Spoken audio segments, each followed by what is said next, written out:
Bismillah ar-Rahman ar-Rahim, everyone. Assalamu alaikum. First, I will start with the introduction of Dr. Abdul Wahab Hassan. He is a physician certified in healthcare quality. Along with that, he is a diplomat of American Board in Quality and Utilization Review. He is also certified from the Harvard in Data Sciences for Business. Currently, he is working as a Director of Quality in Shifa International Hospital, Islamabad, and also a board member of Shifa Foundation. He is also serving as a director in Secretariat Khyber Pakhtunkhwa Policy Board. He has, mashallah, more than 10 years experience in management and has been leading JCI survey for multiple organizations internationally and nationally, and has been offering consultations globally. So over to you, Dr. Abdul Wahab. Thank you very much. I hope you guys can see the screen that is being shared. Yes, Dr. Abdul Wahab, we can see your screen. So the topic that we'll be talking today about would be leadership and management. And, this is one of the areas where most of organizations that are pursuing journey for excellence, this is the area that either you succeed with or you fail because of this very particular area. And the CPHQ curriculum, they're very much focusing on this very subject in this very direction, that how to engage leadership and what should be the level of understanding of leadership when they are pursuing their journey to quality and patient safety. So before we proceed further, there's a disclosure. It's on the screen. I do not have any financial or commercial funding. Am I supposed to read it? It's okay. So no, it's okay. Further. It's okay. Just go with it. Okay. So we'll start with the strategy that we hear this word quite often in our discussions every day, and everybody has their own understanding. But one common definition that we usually come across is the plan and activities developed by organization in pursuit of its goals and objectives, particularly in regard to positioning itself to meet external demands relative to its competitors or competition.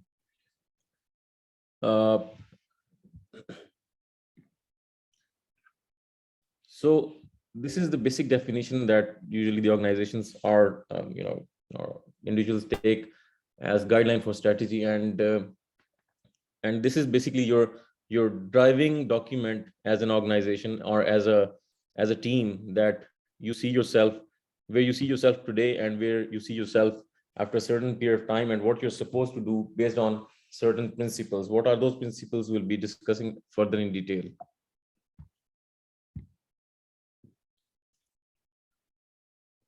So then there's a subject of strategic leadership. We start with strategies, then also strategic leadership is required, and that is basically guidance and direction that is essential to meeting intended objectives or successfully implementing an action plan.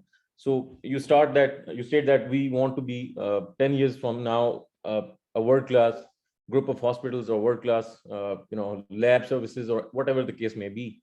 But what are the things that you need to do? Then you define those as your objectives and milestones.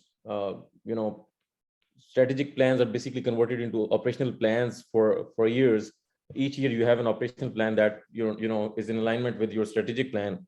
And to ensure that operational plan is implemented, you need to have your leaders have a very clear vision on what they seem to achieve after 10 years, and what are the goals that they need to complete within 1 year. So basically what we're talking about right now as a strategic leadership, this is where they align the operational plan and the strategic plan in their practices. Just a brief quiz if anybody would like to answer. So what is the mission statement of the organization? Anybody can just throw an answer. Dear audience, please write down in the chat box the answers. We will give you 1 minute to write down.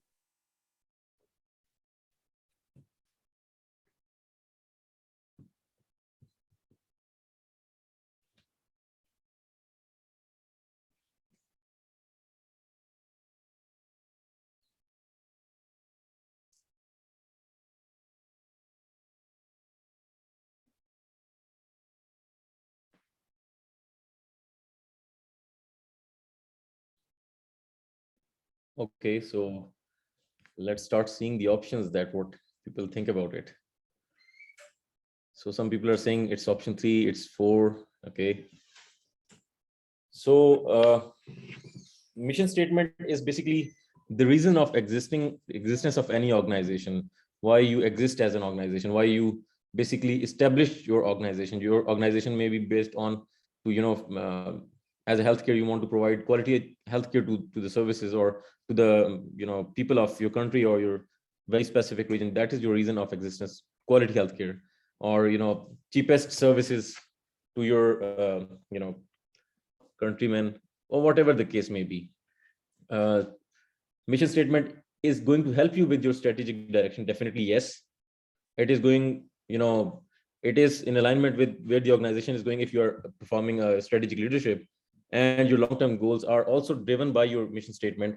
But for the purpose of CPHQ, or for the purpose of definition of this mission statement, it is basically the purpose of the organization or the reason for existence of that organization. So that number 2 is the correct answer.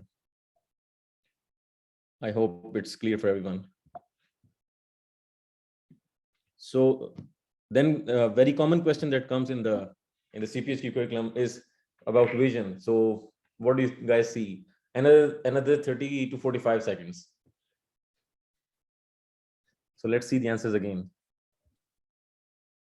Yes, please write down the answers in the chat box.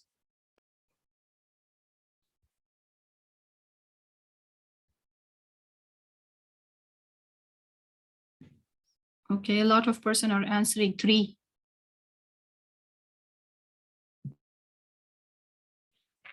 Okay, they are not wrong this time. So basically vision is, when you say the person is very visionary or the person has a great vision. So basically what we are saying is that where he sees himself, or where he sees or she sees the organization to be in over a certain period of time. So usually when we are writing vision statement of the organization, we see like 25 years ahead of time, and we say after 25 years, for example, or 20 years, as an organization, this is where we would be.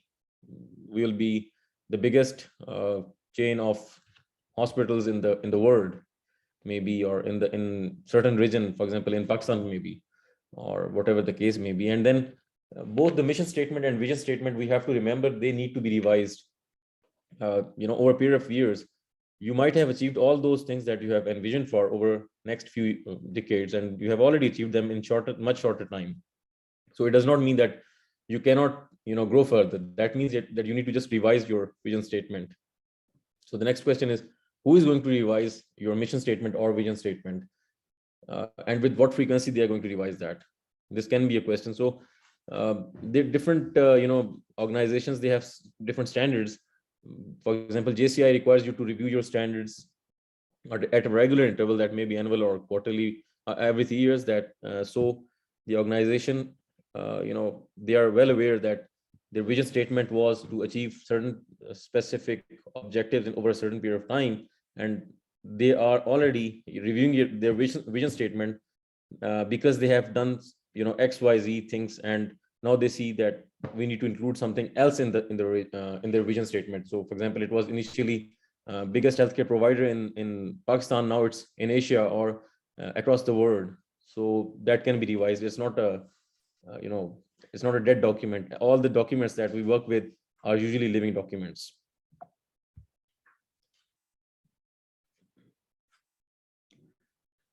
So this graph basically tells you how the things work in terms of our plans. So strategic direction, which basically is your mission, vision, and core values, that is what the organization is based on when you're establishing any organization. And then as I mentioned earlier, this is something that you see vision as something which is going to take place over a couple of decades or 3 decades or whatever the case may be. And then you have a strategic plan. Strategic plan is a shorter document which encompasses something around 3 to 5 years or 7 years, depending upon the age of the organization. If it is a younger age organization, it's a new organization, usually the strategic plans are for 3 years, whereas a mature organization which is already has established itself might have a longer period of for a strategic plan, like 7 years or something like that. And they have their goals, objectives, strategic initiatives in these strategic plans. As I mentioned earlier, each strategic plan is spanning a period of 3 to 7 years. So you need to have something for your shorter term goals. You need to break it further down, and that is converted into your operational or departmental plans. So quality improvement and patient safety plan or other plans, all those plans that the organization might have, usually are annual.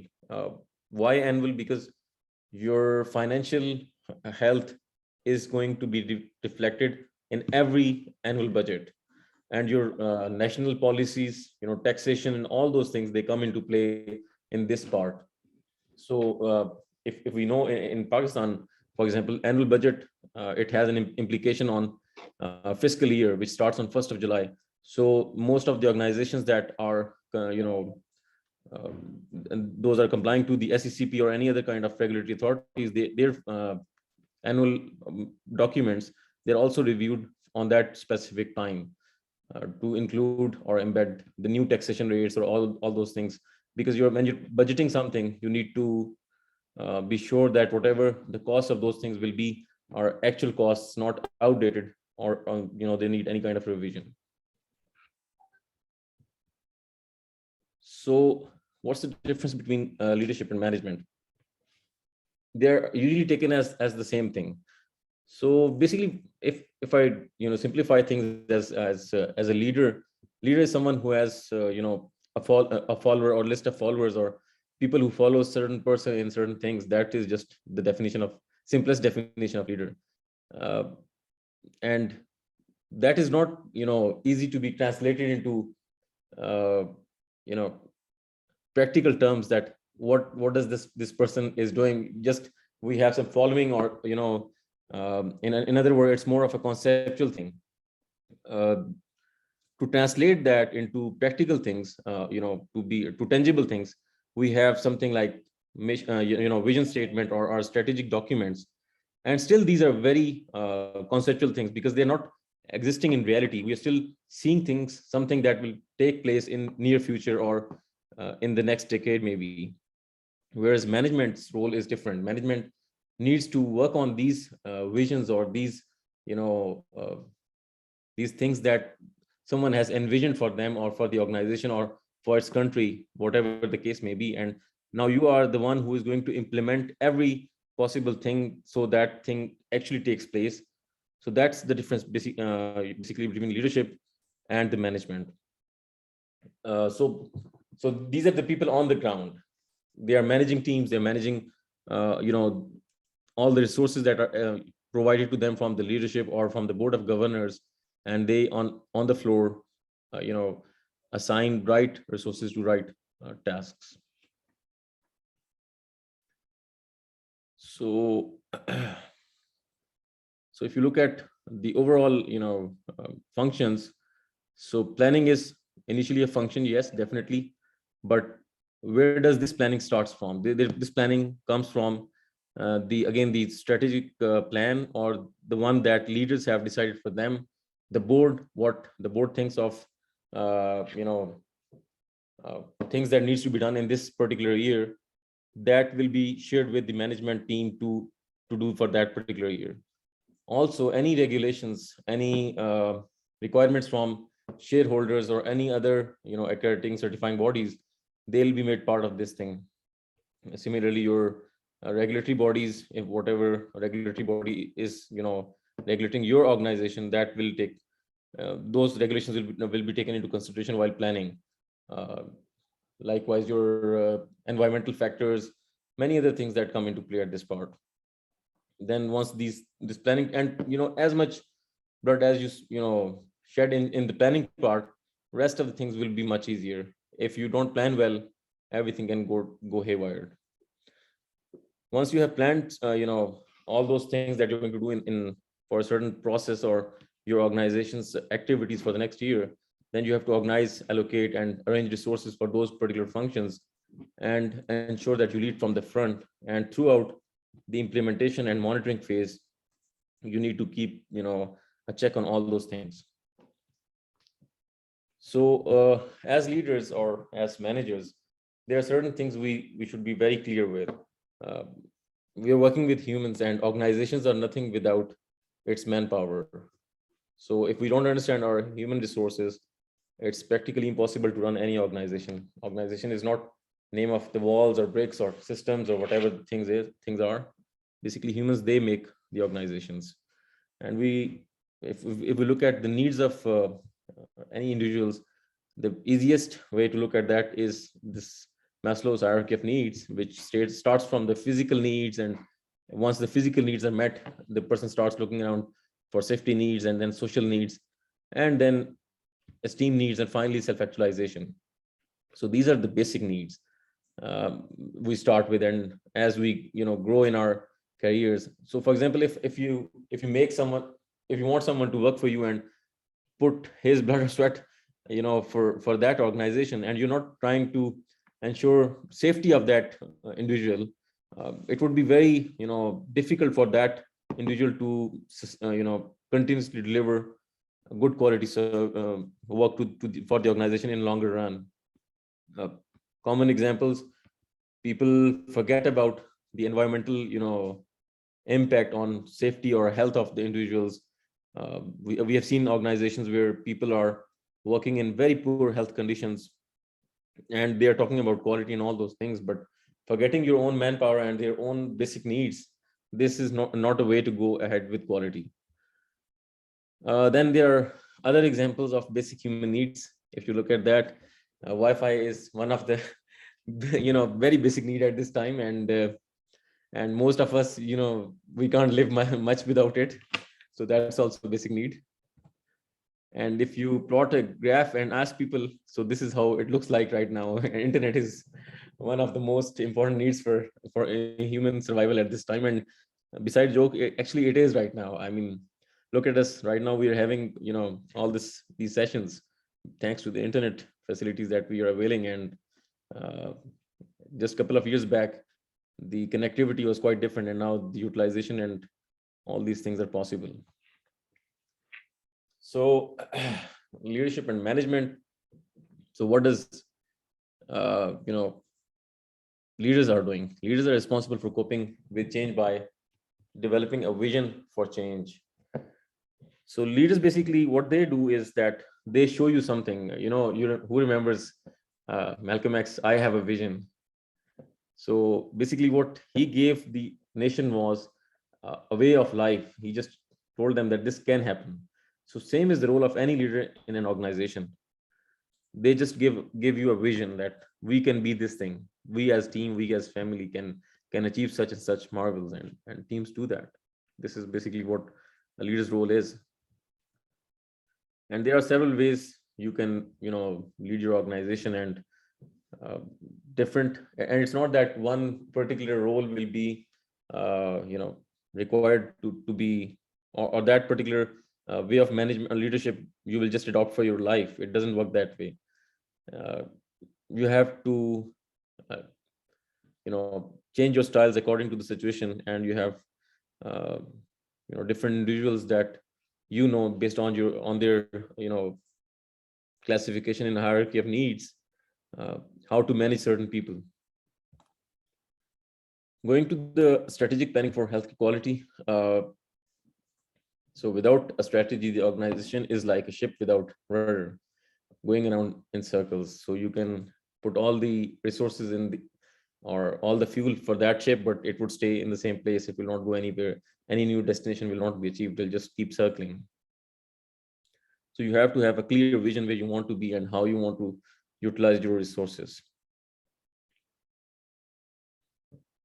So a good strategic management system, what does that look like? 70 to 90% range in organizations trying to meet new strategic goals. They conclude that ability to execute strategy is more important than strategy itself. So that is important. And sometimes we consider a new management system is needed to measure the full strategy, and so on. Can we have a brief break for a couple of minutes because we can. Okay. So can we have a brief break, please? Yes, yes, sure, sir. You can start. Sorry for that. So I'm not feeling well. I apologize for that. So such short breaks might be anticipated in future as well. Uh, Strategic planning for quality. So basically, in past few years, if you look at the understanding of leadership and about quality and all those, and the need for quality, it has significantly improved. If you look back few years, maybe a 10 years period, uh, the people used to think that quality is just an added cost, nothing more than that. Much changed when Institute of Medicine, they shared the report about to err is human, and then they they told that 44,000 to 98,000 deaths occur every year just from medical errors in US hospitals alone. That was one side of the story. The other side of the story was the financial impact. It's not very easy to undo things once you have done them, and people, they do realize that every medical error is going to not only cost them reputation but significant financial loss. If you are an insurance, if you're providing care to the patients who are covered by insurance, they don't reimburse anything for those patients where there is a medical error in general, unless known complications are reimbursed, but for true medical errors, they're not reimbursed. So people started realizing the importance of quality, and then they work towards improving their own quality systems over years. So what is the role of leadership in quality improvement? So you have to keep your focus on the customer, and your customers are not only your patients. Your staff are your customer. Your contractors or whoever is involved in your business, in your hospital or in your organization is your customer. And there are specific standards required by the JCI as well, that they expect from you that all those people that are involved in your business, you are taking care of them, be it students or anybody. And this is the responsibility of the leadership, that needs of all those customers are addressed. And you need to empower your customers to speak up. You don't need to, it's an old concept that whatever we'll give, we are the best. We'll provide whatever we'll provide will be the, will be the thing. If you look at organizations like Apple or Microsoft, they don't, only provide best services because they're competing with certain people, that Microsoft is competing with Apple and that's it. It's not like that. They are competing to provide or bring about such amazing technologies for all of us that we even didn't anticipate it, or we were not expecting things like these. They went beyond our imaginations, and they brought technology for us that we never anticipated will be available in such short period of times, such reliable technologies. So that is because they harbored in their organization a culture of change, a culture that put the customer in the center of the process. And this is very, very common. You can look at your hospital's staff and just look at their behavior when they are interacting with the patient.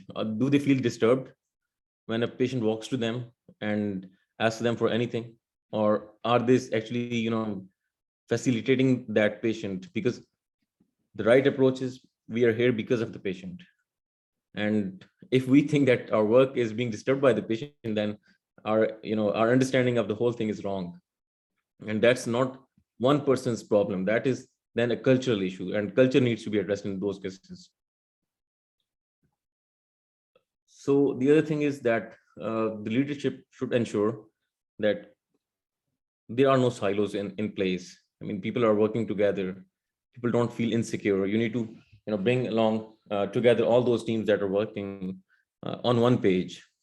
People should, and teams should be formed where different strengths of different people and different teams can come together to give synergistic effect and produce much more better outcomes, or better yield than any individual or any single team can produce, and that is the role of leadership. So who is responsible for optimizing the system? So if we can pause for a second the screen share, I have a question here, and I expect by now we should be very much clear. Can we please pause the screen share? I'll stop. Okay. So I have a question here. Who do you think, as people from quality or people from healthcare, is the most responsible when it comes to quality of care being provided by the organization or patient safety? Whose responsibility is that?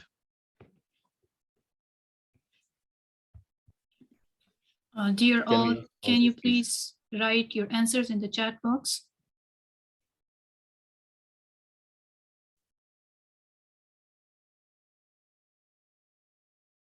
Who should be held accountable, if, in other words, for ensuring quality or patient safety for an organization?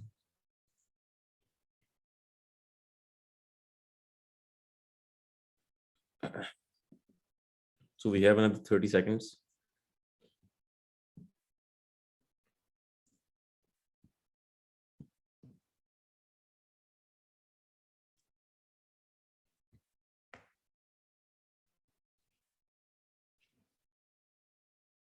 No answers, or there are answers?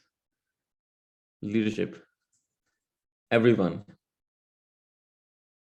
Leadership board and directors.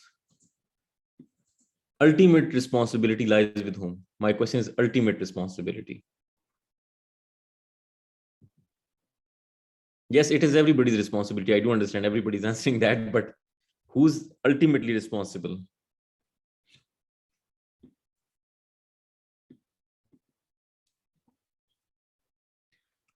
Ultimate responsibility, this is a CPHQ question, by the way. The ultimate responsibility of quality and patient safety lies with the board of governors. That is where the responsibility lies, because without their approval, nothing can be changed in the organization, nothing can be purchased, nothing can be brought in, so if they are committed, everything will change down the line. So whenever this question comes in, and this is a very typical particular question about who's ultimately responsible, it is your BOG. And then comes the role of leadership and management. So what are the various styles of leadership? As I said, there are several styles, and one should know about them. This can be a typical CPHQ question as well. So autocratic or bureaucratic is where the leader or manager takes decisions and announces them to the group. So at times, this is much needed when there's, when do you think is this kind of,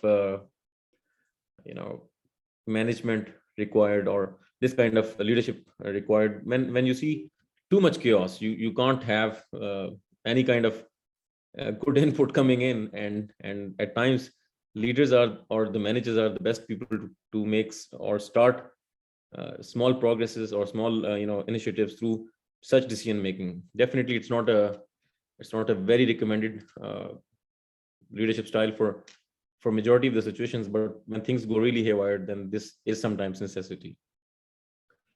Diplomatic is where the leaders, they sell, or the managers, they sell the decision and present the decision and invite questions. Participatory is where you present a tentative decision. It's not yet a confirmed decision, and a draft of ideas.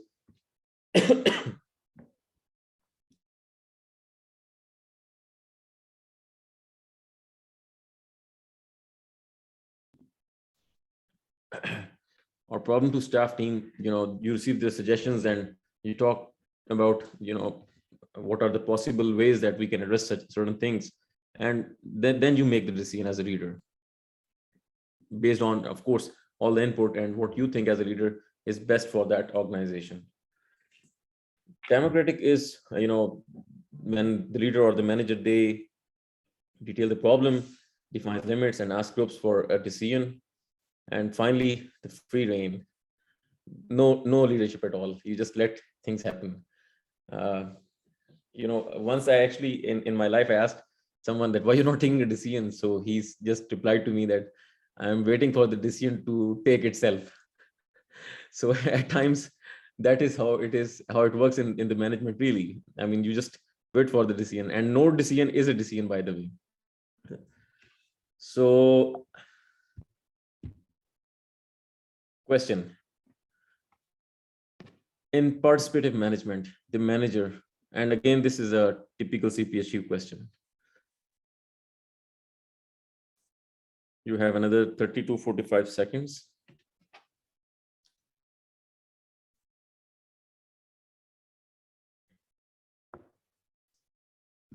Please share your answers in the chat box.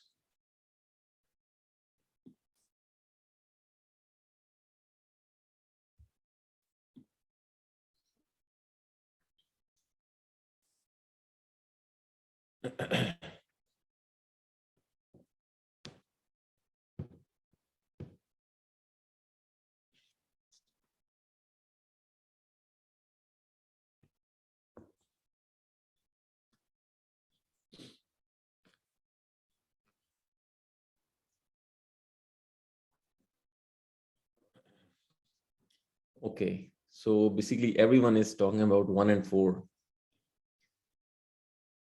Okay, I think we should go back to the discussion on styles. Basically, what you guys are saying, sorry, it's not either one, because yes, you do involve staff, but the responsibility still lies with, it's participative. It's not,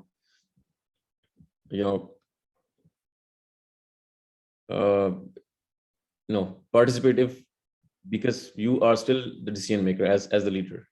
That's why you don't, you take their input, you, as I mentioned earlier, you take their input, you involve them in everything, but you are the one who's making the decision. This component, no, it does not address participation. Then it's not participative. You're, involving them in, it's like more of autocratic or democratic thing. You're not actually engaging them. You're just letting them feel that they're being engaged, while that's not actual engagement. So the answer is 2 in this case. You are retaining the final decision authority, but you're involving everyone else as well. So we initially, I just asked a few minutes ago a question: whose responsibility is quality and patient safety? Now I'll be talking about the board's role in quality management. So as we said earlier, the board defines the strategic plan of the organization, or the goals, and leadership is basically translating those goals into outcomes. There can be board of governors, board of trustees, board of directors, depending upon the structure of that organization. Whatever the case may be, that particular board will be responsible for such things. Again, this is a typical CPHQ question: what are the roles of a board of governors? And along these options might show up, and one wrong option can also show up. For example, hiring and firing of people is not the responsibility of the board, but yes, it is the responsibility of the management.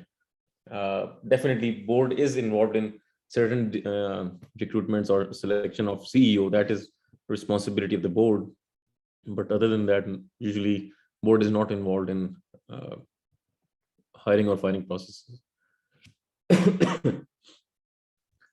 So setting priorities for quality activities with medical staff, this is one function of the board. Then quality professionals can promote board's commitment to quality by providing useful information in a format easily understood by members. This is where basically what we expect from quality department as board is that they will be sharing certain indicators, reports on hospitals clinical functions in terms of indicators, or incidents, serious events, all sentinel events, if God forbid that took place. to be reported to the board in a language that the members of the board can easily understand. One thing that everybody should be very clear as a member of board, it's not necessarily necessary that you are a physician or you are someone from healthcare. Member of board can be anyone. Maybe a pure mathematician can be your member of the board just because he has a good social standing. That's it.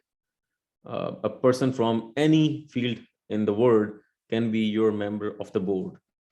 So if that is the case, how you're going to convey your uh, quality structure or quality standings to such people? So your language should be, uh, as simple or as for any, thing you're talking to a basically illiterate person.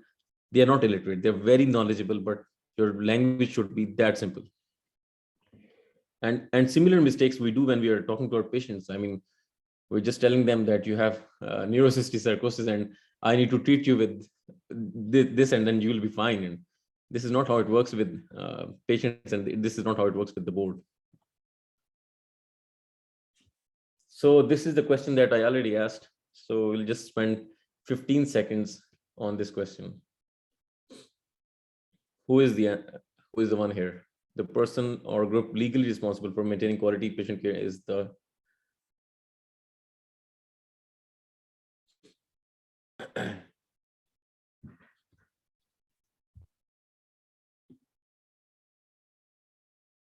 governing body. Okay, good. So for everybody's right.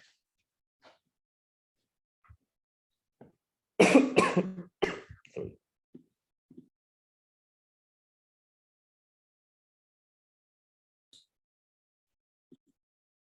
Right. So what are the responsibilities and functions of the board and the top leadership? So the first particular function would be organization. Uh,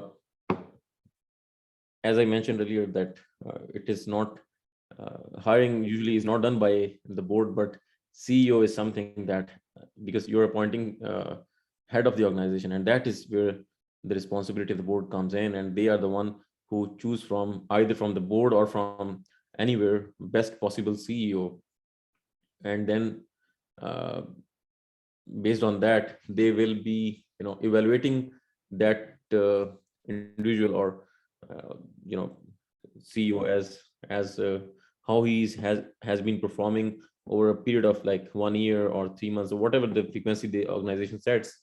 The board will be evaluating the CEO. Usually it's annual, and even the CEO has to be evaluated. And then one might ask, what about the board? Are they evaluating themselves or something like that? Yes, the board has to evaluate itself.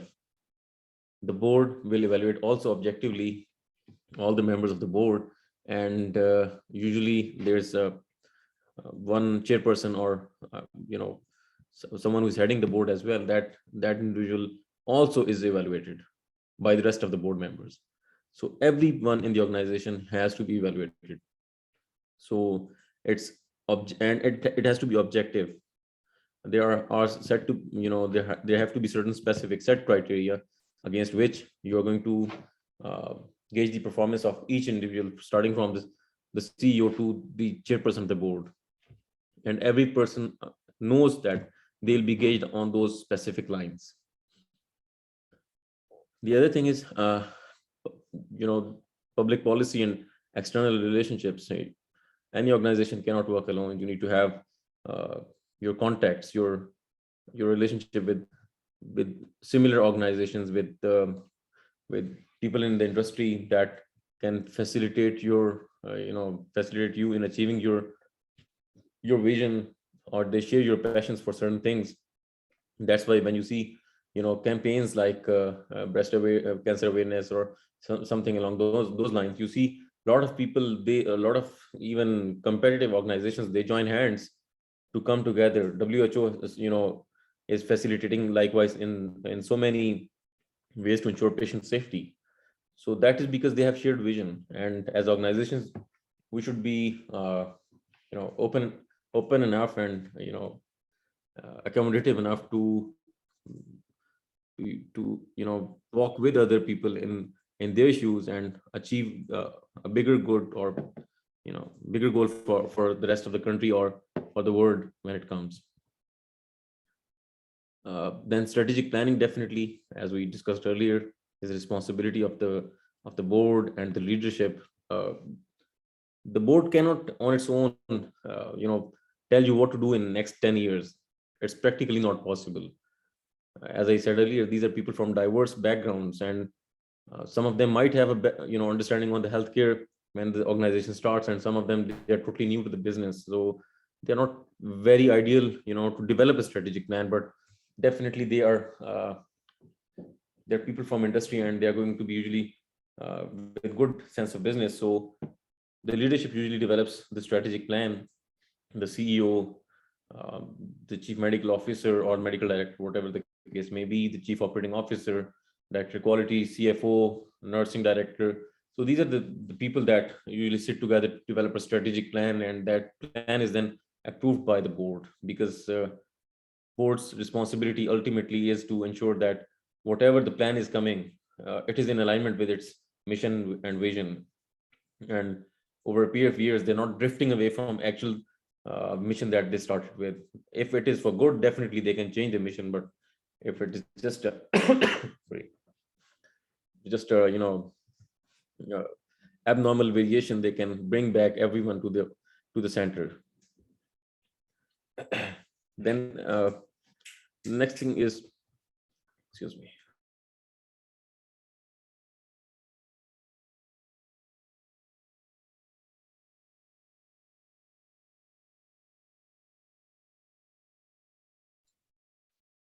Sorry.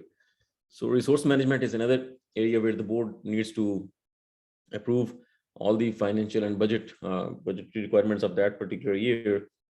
And the board usually ensures that all the requirements that the organization is requesting, and the direction in which resource utilization is focused on for the next coming year, is in alignment with its strategic and operational plans. That is one way of looking at things from this board's perspective, and from the leadership perspective. One needs to ensure that your operational plans are actually in alignment with your strategic plan, and down the line your annual departmental plans, they are aligned with your operational plan, and they are inclusive of all the things that, as we discussed earlier. Likewise, human resource development is also responsibility of the board, because without continuous development of your team, your organization cannot grow. Finally, education and research, also the responsibility of outcomes of research and ensuring safety and all these things, they also rely with the board. Educational programs, organizations can develop their educational programs, but it has to be in alignment with its mission and its vision. And board ensures that all the educational programs are in the same line. So that's from my side. Now I'll be open to questions, please.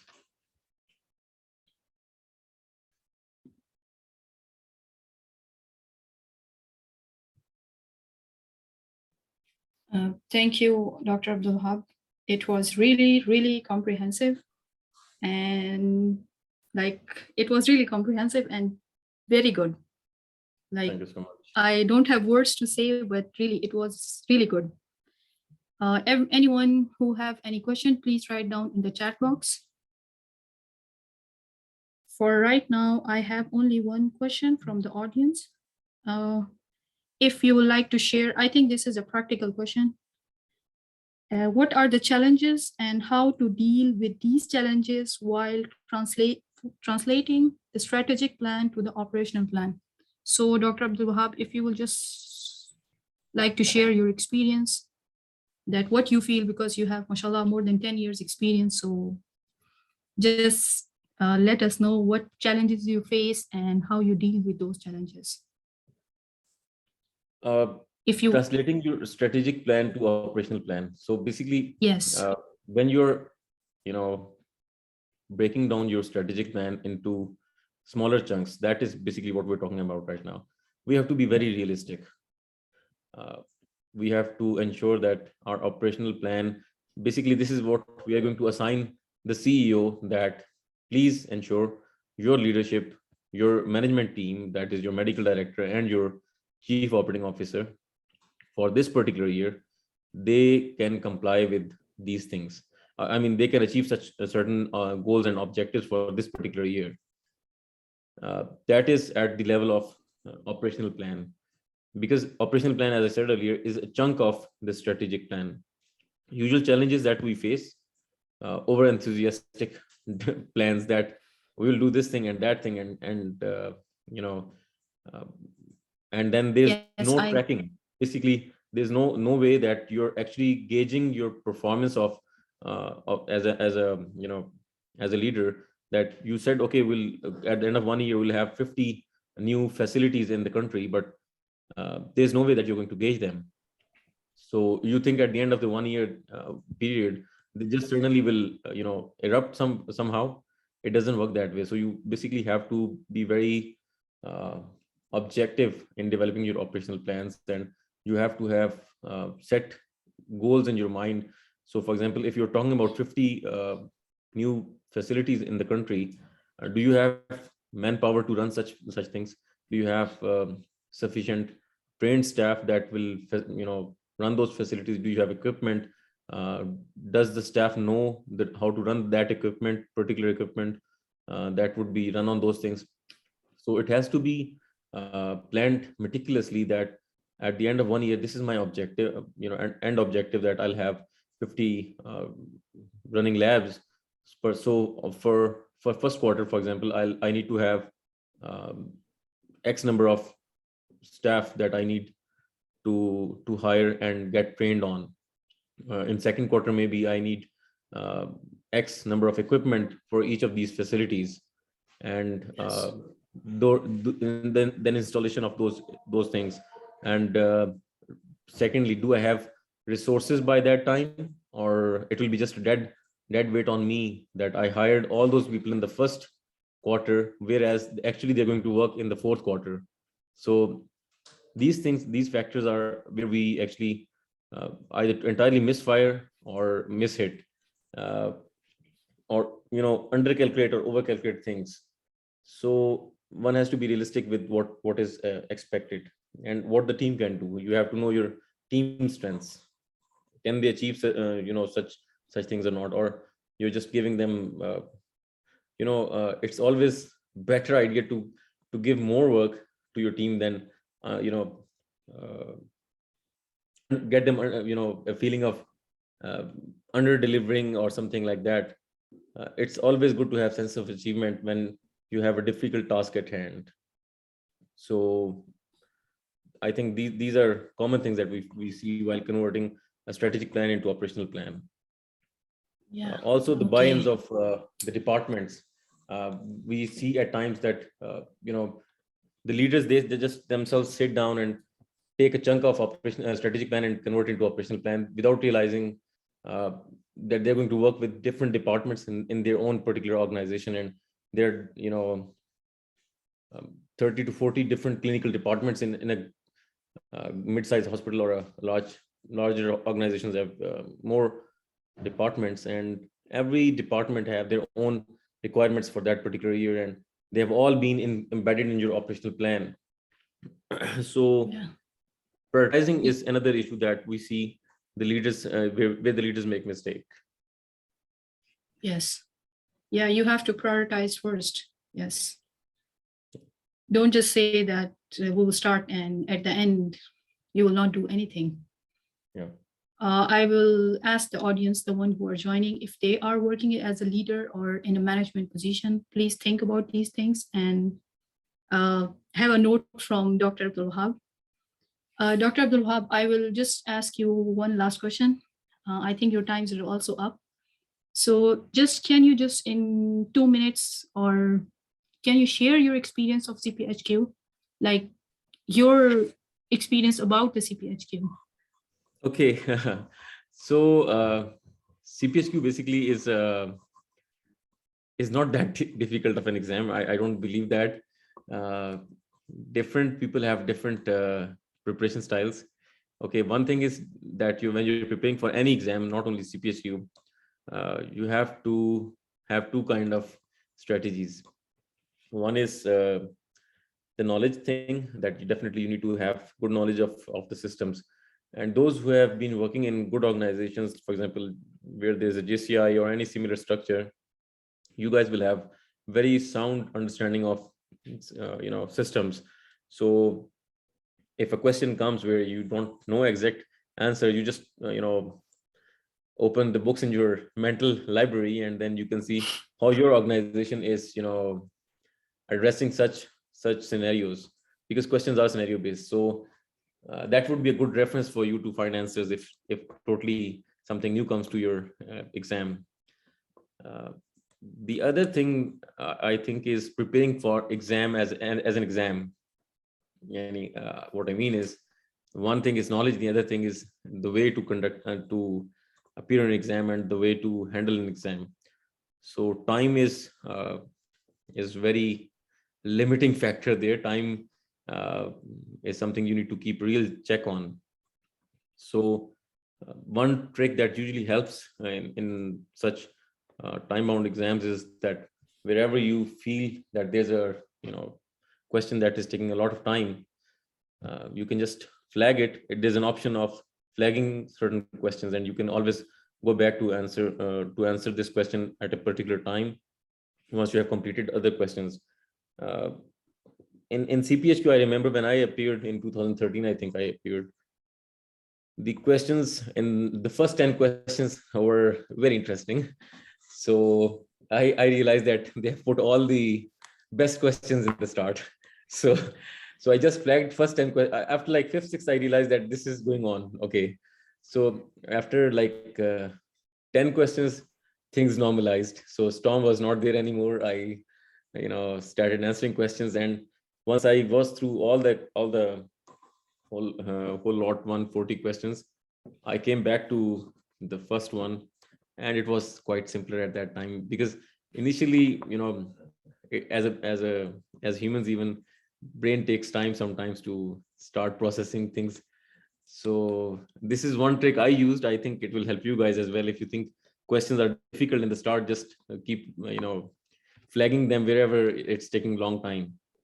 And remember, these all the questions in the MCQ and the CPHQ exam are not scored. I think it's like 15 or 25 questions are new every time, so they're not scored. If you think something is really confusing, don't be bothered much.